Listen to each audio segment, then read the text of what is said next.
जलजीवनच्या कामांचा वेग मंदावला. अहिल्यानगर जिल्ह्यात जलजीवन मिशनची जिल्हा परिषदेतर्फे 830 कामे केली जात आहेत. त्यातील फक्त 210 कामे झालेली आहेत. महाराष्ट्र जीवन प्राधिकरणतर्फे 112 कामे सुरू आहेत. त्यातील फक्त 6च कामे पूर्ण झालेली आहेत. कामे पूर्ण होण्याची टक्केवारी कमी आहे. या सर्व कामांमध्ये अनेक अडथळे येत आहेत. त्यामुळे कामे संथ गतीने सुरू आहे. परिणामी नागरिकांना पाण्यासाठी आजही भटकंती करावी लागत आहे.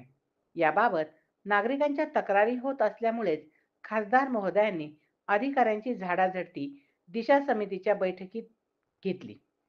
जिल्ह्यातील जलजीवनच्या कामाबाबत असलेल्या तक्रारींची तातडीने चौकशी करण्याच्या सूचना यावेळी खासदार महोदयांनी दिल्या.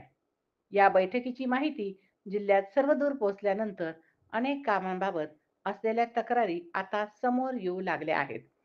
जलजीवनच्या कामात पाईप ठरलेल्या खोलीपर्यंत पुरलेले नसल्याचे दिसून येत आहे. याबाबत अनेकांनी तक्रारी केलेल्या आहेत. परंतु त्या तक्रारींची दखल मात्र संबंधितांकडून घेण्यात आलेली नसल्याचे दिसून येत आहे. जिल्ह्यातील अनेक भागात पाईपलाईनच्या तक्रारी सर्वाधिक असल्याची चर्चा आहे.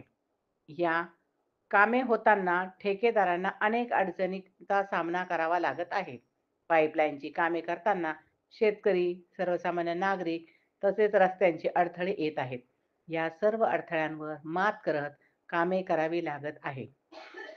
हे अडथळे दूर करण्यासाठी अनेक ठिकाणी पैसेही खर्च करावे लागत आहे. ठेकेदारांचा खर्च वाढत चालला आहे. त्यामुळे पाईपची खोली कमी करून वरवर पाईप पुरले जात असल्याच्या तक्रारी आता नागरिकांमधून केल्या जात आहेत. अधिकाऱ्यांनी ठेकेदारांच्या अडचणींकडे गांभीर्याने लक्ष देणे गरजेचे आहे. जलजीवन कामातील अडचणी आणि रखडलेली कामांची इत्थंभूत माहिती जाणून घ्या सनवार्ता न्यूज चॅनलवर. राज्यातील व जिल्ह्यातील घडामोडी पाहण्यासाठी सनवार्ता न्यूजला चॅनलला लाईक करा, शेअर करा, सबस्क्राईब करा. पाहत रहा सनवार्ता न्यूज चॅनल.